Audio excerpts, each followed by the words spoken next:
So I'm Aubrey Rupert, and this is a little bit about me. I am in my 4th year at Grand Valley, and I'm currently doing my early childhood practicum at the daycare that I work at. I'm hoping to teach somewhere between babies to 5th grade. Not exactly sure where I want to be yet, but so far in my practicum, I like the babies better than preschool. So for my book, a little bit about my creative process. I didn't really know where to start, so I just kind of glued a bunch of stuff in here, and like on this page, I wasn't exactly sure what I was going to do yet. But then as the semester went on, I kind of added more pictures and more definitions, and was able to like come up with what each part represented to me and what it was about in my learning. So as a thinker, I guess it kind of just showed that learning isn't linear, which is actually one of my pages. And it takes me a minute to like understand what we're talking about, but as long as I have some time to process and reflect like we do in class, I can like piece together what we learned, and this has been like a really nice way to document that learning process for me, because I would write something before class and then go back to it afterwards and like reflect or add to it and like expand upon it.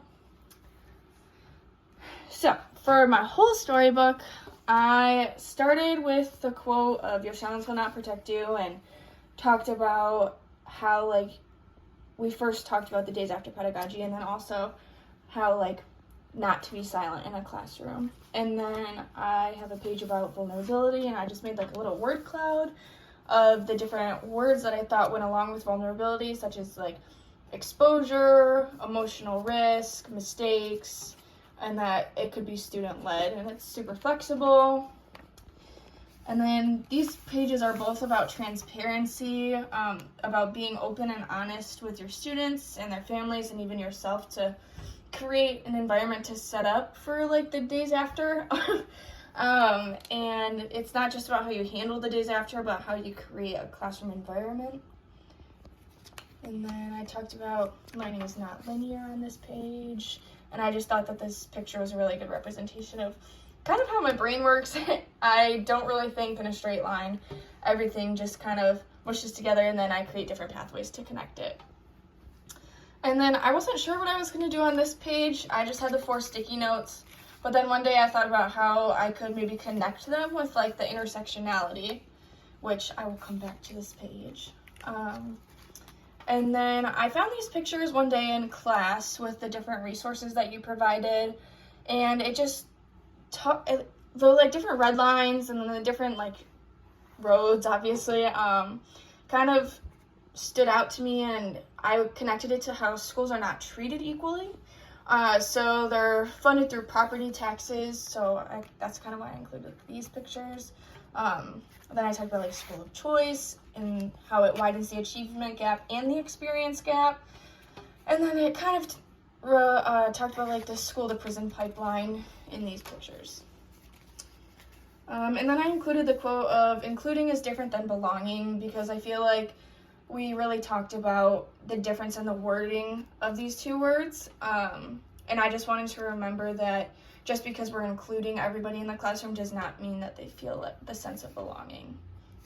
And then on this page, I included the preamble of the Constitution, I think was what it's called, and highlighted the "we the people" and "union," because I feel like as a society, we can't really consider ourselves a true "we the people" quite yet, just because of all the different hardships that we're facing. So for the back half, I included some quotes from our discussion in class about the book Heavy that just stood out to me in our discussion, and I wanted to remember the different voices that were heard in the book because they were very impactful. And I included a little snippet about the peace path, because I really liked this conflict resolution strategy, especially for the early childhood setting, and I just wanted to remember that strategy. And then I included the anchor standards and domains that we talked about in class. And I actually also went through and highlighted like the different portions of the words that like stood out to me and kind of like summed up each point. And then this page actually talks about intersectionality again, because I didn't really want to be done with it. So when I fold this part up, you can see it on the other side, so it kind of talks about my point of intersectionality. And then I included the definition of it from just like the dictionary on Google. And then I actually included one from Reddit, which I just thought it was nice to hear like a real person's perspective and not have it be as edited. And then on this page, I actually wanted to talk a lot about the video that we had to watch for one of our classes about humans cannot pay attention to the outside world and the internal world at the same time. So I wrote kind of a lot about it, and I just really wanted to talk about how in and out of the classroom, you can't expect somebody to be able to focus on the outside world and their own internal world at the same time. And then I included this picture of our blackboard, or of our, whatever you want to call it, and it just had the two quotes of students should not suddenly discover their teacher cares about trans students on the day after, and then the schools are not broken, they are doing exactly what they are designed to do, just to remember those two conversations that we had in class, and that we revisited them last class actually.